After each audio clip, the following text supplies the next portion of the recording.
नमस्कार सभी साथियों को स्वागत करता हूं सभी का इस YouTube चैनल पर जिसका नाम है स्टडी विद पीएन लोधा। साथियों, राजस्थान की कला एवं संस्कृति की क्लास नंबर 9 आज हम पढ़ने वाले हैं और आज की इस क्लास में हमारा जो टॉपिक रहेगा वो रहेगा राजस्थान की हस्तकलाएं। साथियों, एक नए टॉपिक की हम शुरुआत आज कर रहे हैं। जो राजस्थान में जो हस्तकलाएं हैं इनका चित्रात्मक वर्णन हम करते हुए पढ़ने वाले हैं। तो चलिए शुरू करेंगे आज के इस वीडियो को। 50 जिलों के अनुसार राजस्थान की ये जीके आपको पढ़ाई जा रही है। साथियों, राजस्थान की हस्तकलाओं की अगर हम बात करें तो देखो, हस्तकला का अर्थ क्या होता है। हस्त का मतलब हाथ से लिया जाता है। साथियों, हस्त का क्या अर्थ होता है? हाथ। तो हाथ से जो कलाएं की जाती है, जैसे हाथों से निर्मित आकर्षक व कलात्मक वस्तुएं बनाना। जिन वस्तुओं को हाथों से बनाया जाता है, आकर्षक और कलात्मक वस्तुएं जो होती है, उसी को क्या कहा जाता है? हस्तकला कहा जाता है। और हस्तकला को लघु उद्योग का दर्जा सन 1992 में दिया गया था कि भाई हस्तकला भी क्या है? एक लघु उद्योग के अंतर्गत है। और इसको हस्तकला को लघु उद्योग का दर्जा कब दिया गया था? सन 1992 ईस्वी में। मित्रों, हस्तकला से एक संबंधित संस्था भी है जिसका नाम है राजसिको। और राजसिको की अगर हम बात करें तो राजसिको का पूरा नाम क्या है? राजस्थान लघु उद्योग निगम, जिसकी स्थापना कब की गई थी? 3 जून 1961 को। और इस राजसिको का जो मुख्यालय है वो कहाँ पर स्थित है? जयपुर में स्थित है। तो ये क्या है कि भाई ये हस्तकला से संबंधित है। नाम क्या है? राजसिको। हस्तकला को उद्योग का दर्जा कब दिया? लघु उद्योग का 1992 में।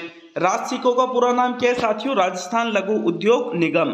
और राजसिको की स्थापना 3 जून 1961 को की गई थी। राजसिको का मुख्यालय कहाँ पर स्थित है? जयपुर में स्थित है। आगे हम बढ़ते हैं साथियों।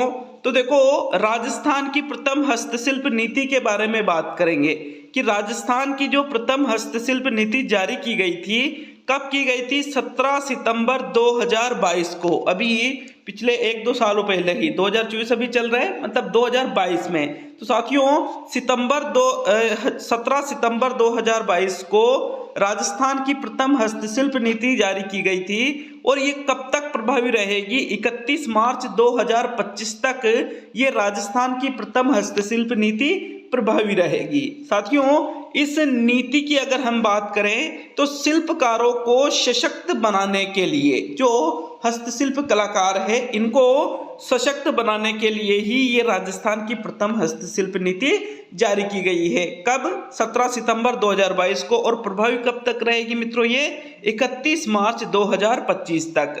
आगे हम हस्तकला से संबंधित शिल्पग्राम देखेंगे। तो देखो, शिल्पग्राम होते क्या हैं? जो प्राचीन तरीके से गांव बने होते हैं, प्राचीन परंपरागत तरीके से जो गांव बने होते हैं, उसी को किसके अंतर्गत रखा जाता है? शिल्पग्राम के अंतर्गत रखा जाता है, जिसमें प्राचीन विशेषताएं बताई जाती है।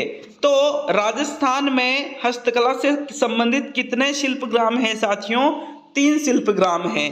एक तो प्रथम जो शिल्पग्राम है ये हवाला गांव में स्थित है। 1989 में उदयपुर में इसको स्थापित किया गया था। दूसरा शिल्पग्राम जोधपुर में स्थापित किया गया।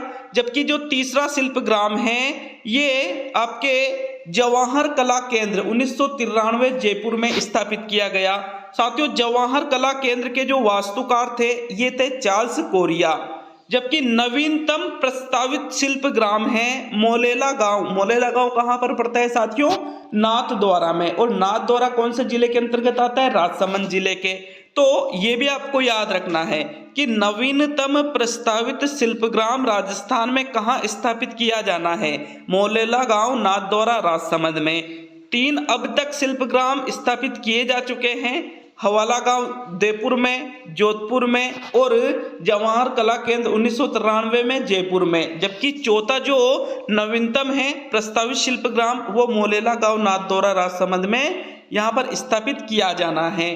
आगे बढ़ते हैं मित्रों। आगे बात करेंगे हस्तकला से संबंधित कुछ विशेष तथ्यों के बारे में। तो भाई, हस्तकला का तीर्थ स्थल किसको कहा जाता है? जयपुर को कहा जाता है। हस्तकला का सबसे बड़ा जो केंद्र है ये बोरानाड़ा जो जोधपुर जिले में पड़ता है ये है। जबकि हस्तकला की आत्मा किसको कहा जाता है? मीनाकारी को। साथियों इन सभी चीजों के बारे में बहुत ही अच्छे से पढ़ने वाले हैं हम। हस्तकला की आत्मा किसको कहेंगे? मीनाकारी को। हस्तकला डिजाइन संग्रहालय जयपुर में स्थित है और हस्तकला डिजाइन सेंटर जोधपुर में स्थित है। दोनों अलग अलग चीजें हैं। हस्तकला डिजाइन संग्रहालय की पूछ ले तो जयपुर, और हस्तकला डिजाइन सेंटर और संग्रहालय दोनों अलग है। संग्रहालय जयपुर, सेंटर जोधपुर में स्थित है। जबकि शिल्पग्राम महोत्सव कहाँ मनाया जाता है साथियों? हवाला गांव उदयपुर में ही शिल्पग्राम महोत्सव मनाया जाता है। तो इसमें दो तीन चीजें जो है बहुत ही ज्यादा इंपॉर्टेंट हो जाती है। एक तो हस्तकला की आत्मा, किस कला को कहा जाता है? मीनाकारी को ही हस्तकला की आत्मा कहा जाता है। हस्तकला का तीर्थ स्थल किसको कहा जाता है साथियों? जयपुर को कहा जाता है। शिल्पग्राम महोत्सव कहाँ आयोजित होता है? हवाला गांव उदयपुर में। और हस्तकला डिजाइन संग्रहालय पूछे तो जयपुर और सेंटर पूछे तो जोधपुर। जबकि हस्तकला का सबसे बड़ा केंद्र कौन सा है साथियों? बोरानाड़ा। कहाँ पड़ता है ये? जोधपुर जिले में पड़ता है। आगे हम बढ़ते हैं तो देखो अगस्त 2023 में 5 हस्तकलाओं में जीआई टैग जारी किया गया। जीआई टैग जारी किया गया था साथियों, कितनी हस्तकलाओं में? 5 हस्तकलाओं में। कब? अगस्त 2023 में। इन 5 हस्तकलाओं में कौन कौन सी हस्तकलाएं शामिल थी? तो देखो उस्ता कला थी, पिछवाई कला थी, काशितकारी क्राफ्ट था, कोप्तगिरी कला थी और जोधपुरी बंदेज। उस्ता कला कहाँ की है? बीकानेर की। इसको भी पढ़ेंगे। पिछवाई कला को भी पढ़ेंगे। पिछवाई कला नाथद्वारा राजसमंद की है। काशिदाकारी क्राफ्ट बीकानेर का है। कोप्तगिरी कला कहाँ की है? उदयपुर की। और जोधपुरी बंदेज कहाँ की है? जोधपुर की है। इन जो 5 हस्तकलाओं के बारे में हमने देखा है, इन पे जीआई टैग जारी किया गया था। कब? अगस्त 2023 में। अब हम देखने वाले हैं राजस्थान की प्रमुख हस्तकलाएं। साथियों रीट प्री एग्जाम की बेस्ट तैयारी के लिए आप हमारे एप्लीकेशन को प्ले स्टोर से डाउनलोड भी कर सकते हैं। प्ले स्टोर पर स्टडी विद पीएन लोधा के नाम से एप्लीकेशन उपलब्ध है। तो देखो राजस्थान की प्रमुख हस्तकलाओं के बारे में देखें।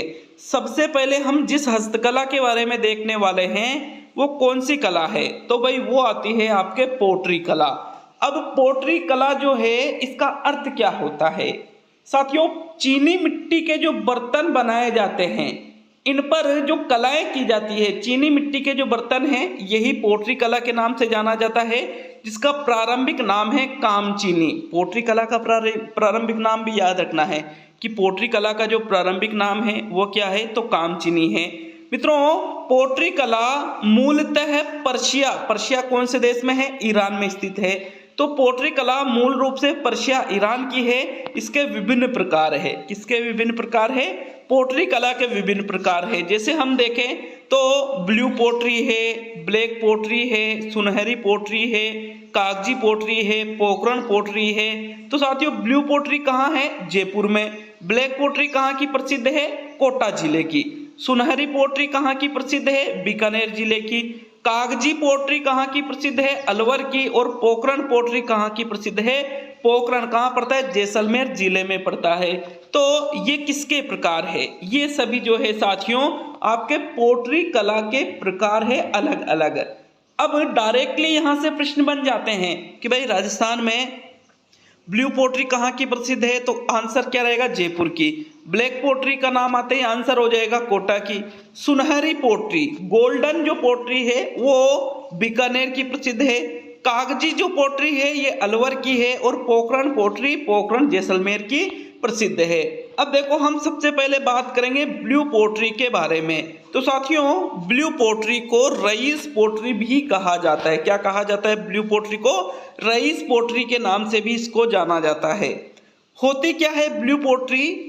तो जो चीनी की जो मिट्टी है इससे जो बर्तन बनाए जाते हैं उन बर्तनों पर नीला रंग करना हाथों के माध्यम से, ठीक है, क्योंकि हस्तकला के अंतर्गत ये आ रहा है ना। तो इस प्रकार से आप देख सकते हो जैसे ये सभी चीनी के जो है चीनी मिट्टी के बर्तन हैं। अब इन पर साथियों किस प्रकार का रंग है? नीला रंग है। कैसा रंग है इनका? नीला रंग है। इसी वजह से इसको क्या कहा जाता है? ब्लू पोट्री कहा जाता है। तो ब्लू पोट्री का अर्थ क्या हुआ? चीनी मिट्टी के बर्तन पर नीला रंग करना ही ब्लू पोट्री कहा जाता है और ब्लू पोट्री को ही रईस पोट्री के नाम से भी जाना जाता है। ब्लू पोट्री में कुछ इस प्रकार के बर्तन बनाए जाते हैं साथियों, इस प्रकार से बर्तनों पर कला की जाती है। नेक्स्ट, ब्लू पोट्री के बारे में बात करें तो कहाँ की ये प्रसिद्ध है? राजस्थान में। अभी हमने देखा था ऊपर की जो पोट्री के अलग अलग प्रकार है, इसमें ब्लू पोट्री कहाँ की देखी थी हमने? जयपुर की देखी थी साथियों। ये ब्लू पोट्री जो है राजस्थान में कहाँ से आई? लाहौर से आई थी। लाने वाले कौन थे? मानसिंह प्रथम। जब देश आजाद नहीं हुआ तो पाकिस्तान का जो भाग है ये भी भारत के अंतर्गत ही आता था साथियों। वहां से लाहौर से ब्लू पोट्री को मानसिंह प्रथम राजस्थान में लाए थे और ब्लू पोट्री का जो स्वर्ण काल माना जाता है, राम सिंह द्वितीय, यहाँ पर राम सिंह द्वितीय का जो शासन काल था उनके समय ब्लू पोट्री का स्वर्ण काल माना जाता है। कलाकारों की बात करेंगे कि ब्लू पोट्री के कलाकार कौन कौन से हैं। डायरेक्टली यहाँ प्रश्न क्या पूछे जाते हैं एग्जाम में कि भाई ब्लू पोट्री कहाँ की प्रसिद्ध है? जयपुर की। ब्लू पोट्री राजस्थान में कहाँ से लाई गई? लाहौर से। लाने वाले कौन थे? मानसिंह प्रथम। ब्लू पोट्री का स्वर्णकाल कौन से शासक के समय था? तो राम सिंह द्वितीय के समय। कलाकारों की बात करेंगे मित्रों, ब्लू पोट्री के एक बहुत ही प्रसिद्ध कलाकार है जिनका नाम है कृपाल सिंह शेखावत। सन 1974 में कृपाल सिंह शेखावत को ब्लू पोट्री में उत्कृष्ट कार्य करने के लिए पद्मश्री से सम्मानित किया गया था मित्रों। इनके अन्य कलाकारों की बात करें तो नाथीबाई, मीनाक्षी राठौड़, गोपाल सैनी, ये सभी कौन है? ये सभी ब्लू पोट्री के प्रसिद्ध कलाकार है। जबकि ब्लू पोट्री का वह कलाकार जिसको सन 1974 में पद्मश्री से सम्मानित किया गया, उनका नाम क्या है? कृपाल सिंह शेखावत है। मित्रों, राम सिंह द्वितीय ने चूड़ामन व कालो नामक चित्रकार को इस कला का प्रशिक्षण करने के लिए दिल्ली भी भेजा था। ये भी आपको याद रखना है। तो ये कौन सी कला हुई आपके? ये हुई भाई आपके ब्लू पोट्री। नेक्स्ट आगे हम बात करेंगे तो अब हम मीनाकारी कला को देखने वाले हैं। भाई मीनाकारी कला को हस्तकला की आत्मा कहा जाता है। हस्तकला की आत्मा किसको कहा जाता है? मीनाकारी को। ऊपर भी हमने कुछ विशेष तथ्य देखे थे, उसमें हमने देखा था कि हस्तकला की आत्मा किसको कहा जाता है साथियों? मीनाकारी कला को ही कहा जाता है। अब मीनाकारी होती क्या है? तो जो आभूषण है, इन आभूषणों पर रंग भरने की जो कला है, इसी को मीनाकारी के नाम से जाना जाता है। ये देखिए, जिस प्रकार आप देख रहे हो कि ये जो आभूषण है, इन पर ये जो रंग भरे गए हैं साथियों, यही क्या कहलाएगी? मीनाकारी कहलाएगी। अब मीनाकारी के बारे में आगे देखें तो मीनाकारी भी कहाँ की प्रसिद्ध है? जयपुर की। अभी हमने ऊपर जो कला देखी थी ब्लू पोट्री, ब्लू पोट्री भी कहाँ की प्रसिद्ध थी? तो जयपुर की। और मीनाकारी भी कहाँ की प्रसिद्ध है? जयपुर की। मीनाकारी को भी लाहौर से लाया गया था और जो ब्लू पोट्री है इसको भी कहाँ से लाया गया था साथियों? लाहौर से। मानसिंह प्रथम ही मीनाकारी को लाहौर से राजस्थान में लाए थे। जबकि इनके प्रसिद्ध कलाकारों की बात करेंगे कि मीनाकारी के जो प्रसिद्ध कलाकार है तो कुदरत सिंह इनके प्रसिद्ध कलाकार है। किसके? मीनाकारी के। कुदरत सिंह को 1988 में मीनाकारी पर उत्कृष्ट कार्य करने के लिए, जो मीनाकारी हस्तकला है इसमें उत्कृष्ट कार्य करने के लिए सन 1988 में पद्मश्री से सम्मानित किया गया था। किनको? कुदरत सिंह को। कुदरत सिंह का संबंध कौन सी हस्तकला से है? मीनाकारी से है। अब मीनाकारी के भी भाई अलग अलग प्रकार होते हैं। जैसे सोने की मीनाकारी की जाती है कहाँ? प्रतापगढ़ में। चांदी की मीनाकारी की जाती है कहाँ? नाथद्वारा, राजसमंद में। तांबे की मीनाकारी कहाँ की जाती है? तो भीलवाड़ा में। पीतल की मीनाकारी कहाँ की जाती है? जयपुर में और अलवर में। और कांच की मीनाकारी कहाँ की जाती है? कोटा जिले में की जाती है साथियों। तो ये अलग अलग मीनाकारी के प्रकार है। सोने की मीनाकारी होती है, चांदी की होती है, पीतल, तांबे की, कांच की। तो ये इम्पोर्टेंट चीजें हैं, डायरेक्टली यहाँ से प्रश्न बनते हैं साथियों। ये सभी मीनाकारी के प्रकार है। आपसे यूँ पूछा जाता है कि भाई सोने की मीनाकारी कहाँ, राजस्थान में कहाँ की जाती है? तो प्रतापगढ़ में। चांदी की नाथद्वारा राजसमंद में, तांबे की भीलवाड़ा में, पीतल की मीनाकारी जयपुर व अलवर में, और कांच की मीनाकारी कहाँ की जाती है? कोटा में की जाती है। मीनाकारी के बारे में हमने क्या देखा कि कहाँ की ये प्रसिद्ध है साथियों? जयपुर की। कहाँ से लाई गई? लाहौर से। कौन लाए थे? मानसिंह प्रथम लाए थे। प्रसिद्ध कलाकार का नाम क्या है? कुदरत सिंह है, क्योंकि इनको 1988 में पद्मश्री से सम्मानित किया गया था। नेक्स्ट देखते हैं हम थेवा कला के बारे में। तो भाई थेवा कला क्या है? थेवा कला है बेल्जियम के कांच पर सोने की बारीक नक्काशी करना। भाई थेवा कला बहुत ही ज़्यादा इंपॉर्टेंट हो जाती है, क्योंकि थेवा कला राजस्थान में सिर्फ एक ही स्थान पर एक परिवार के द्वारा ही इस कला को किया जाता है। बेल्जियम से कांच मंगवाया जाता है और उस कांच पर सोने की बारीक नक्काशी, गोल्ड की साथियों, गोल्ड की बिल्कुल बारीक नक्काशी की जाती है। यही क्या कहलाती है? थेवा कला की।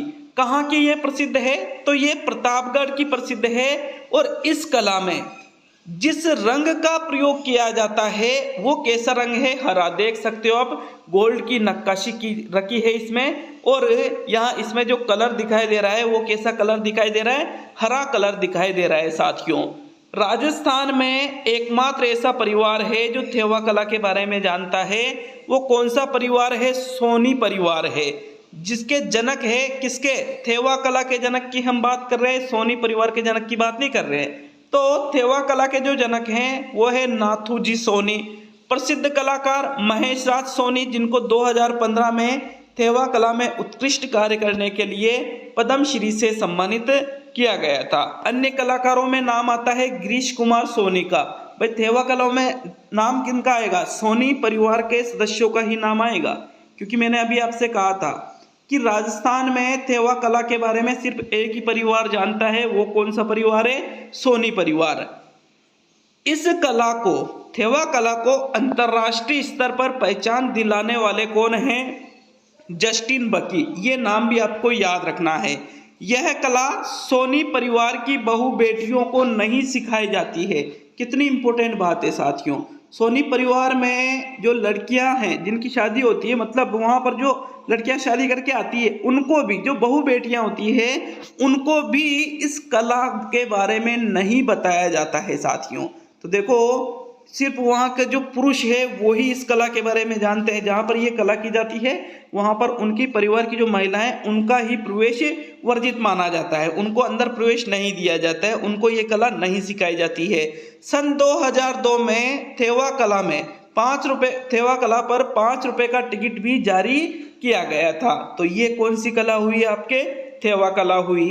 नेक्स्ट अब हम देखेंगे टेराकोटा के बारे में। तो टेराकोटा हस्तकला जो है, मृण मूर्तियों के नाम से भी इसको जाना जाता है। मृण मूर्तियां वही मिट्टी से बनी मूर्तियां। मित्रों, पकाई हुई मिट्टी से कलात्मक व सजावटी वस्तुएं बनाना ही क्या कहलाता है? टेराकोटा हस्तकला कहलाता है। सबसे पहले आपको ये पता होना चाहिए कि जो भी हम हस्तकलाएं पढ़ रहे हैं उनका अर्थ क्या है, क्योंकि अर्थ याद रहेगा तभी तो आगे की चीजें याद रहेगी। तो टेराकोटा हस्तकला का मतलब क्या है? पकाई हुई मिट्टी से कलात्मक और जो सजावटी वस्तुएं बनाई जाती है, इसी को टेराकोटा हस्तकला के नाम से जाना जाता है। इस प्रकार से ये जो पकाई हुई मिट्टी है, इससे विभिन्न प्रकार की कलात्मक और सजावटी वस्तुएं बनाए रखी है साथियों। यही क्या है? टेराकोटा हस्तकला है। कहाँ की ये प्रसिद्ध है? तो मोलेला गांव नाथद्वारा राजसमंद की ये प्रसिद्ध है। और टेराकोटा हस्तकला के जो प्रसिद्ध कलाकार है उनका नाम है मोहन लाल कुमार। 2012 में इनको पद्मश्री से सम्मानित किया गया था। जबकि टेराकोटा हस्तकला के अन्य प्रमुख कलाकार आते हैं खेमाराम प्रजापत और ओम प्रकाश गालव। ये क्या है? टेराकोटा के अन्य प्रसिद्ध कलाकार है। मोलेला गांव नाथद्वारा राजसमंद के अलावा टेराकोटा हस्तकला के अन्य केंद्र भी है, जैसे हरजी गांव जालोर। यहाँ पर मामा जी के घोड़े बनाए जाते साथियों, पकी हुई मिट्टी से ही। इसके अलावा बुनरावता जो नागौर जिले में पड़ता है, मिट्टी के खिलौने बनाने के लिए ये भी प्रसिद्ध है। तो ये कौन सी कला हुई? आपके टेराकोटा हस्तकला हुई। नेक्स्ट अगली जो हम कला देखेंगे वो है उस्ता कला। उस्ता कला आप देख रहे हो कि जैसे ये ऊंट है, ऊंट के ऊपर यहाँ पर विभिन्न प्रकार से अलग अलग प्रकार की डिजाइन बना रखी है, ये क्या कहलाएगी? उस्ता कला कहलाएगी, जिसको मुनव्वती कला के नाम से भी जाना जाता है साथियों। ऊंट की खाल पर चित्रांकन किया जाता है। कौन सी कला में किया जाता है ऊंट की खाल पर चित्रांकन?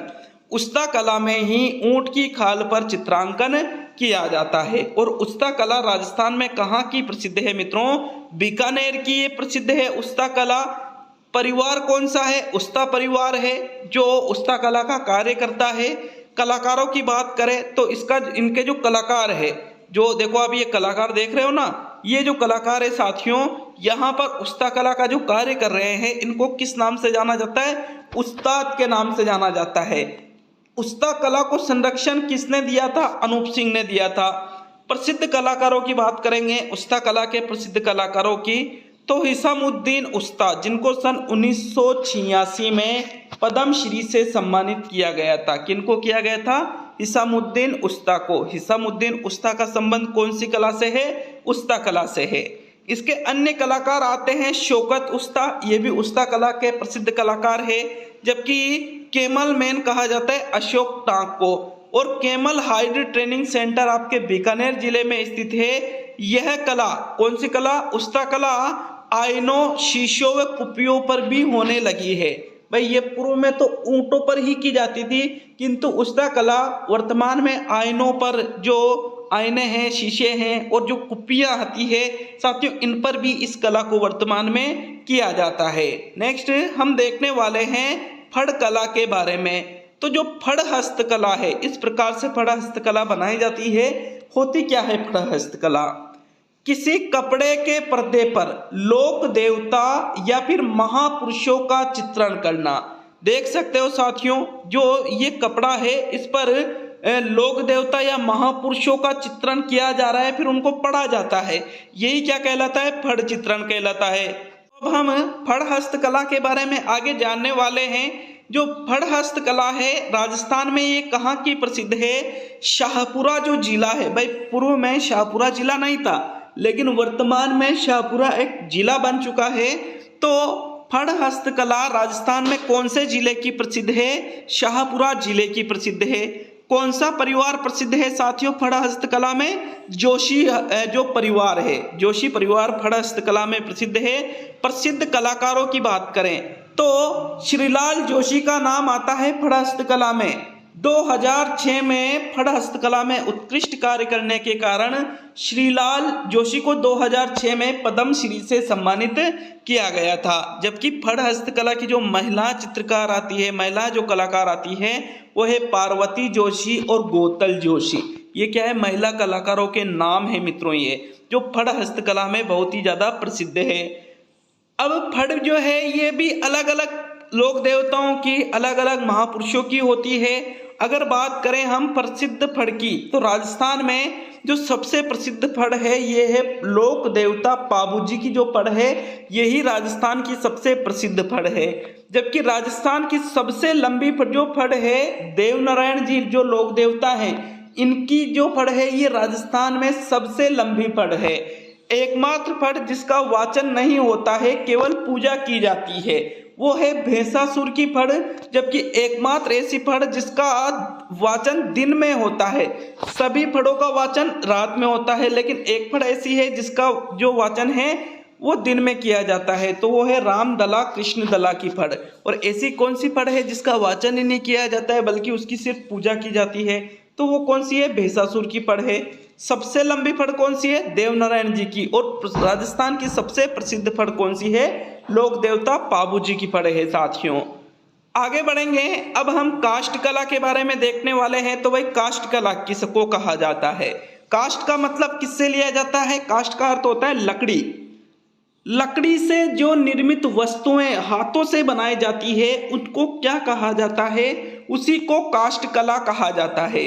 काष्ठ कला राजस्थान में कहाँ की प्रसिद्ध है? बस्सी गांव चित्तौड़गढ़ की और जेटाना गांव डूंगरपुर की।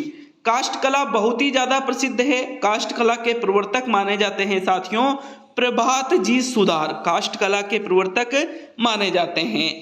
नेक्स्ट काष्ठ कला के अंतर्गत ही अब हम देखेंगे कावड़ कला। तो कावड़ किसको कहा जाता है? मंदिर नुमा काष्ठ कलाकृति जिसके कई कपाट, कपाट का मतलब द्वार, जिसके कई दरवाजे होते हैं, इसी को कावड़ कला कहा जाता है। और राजस्थान में कावड़ कला बस्सी चित्तौड़गढ़ की प्रसिद्ध है, जिसके अन्य नाम हैं चलता फिरता मंदिर, जिसको चल फिर देवघर के नाम से जाना जाता है। किस नाम से जाना जाता है? चल फिर देवघर के नाम से।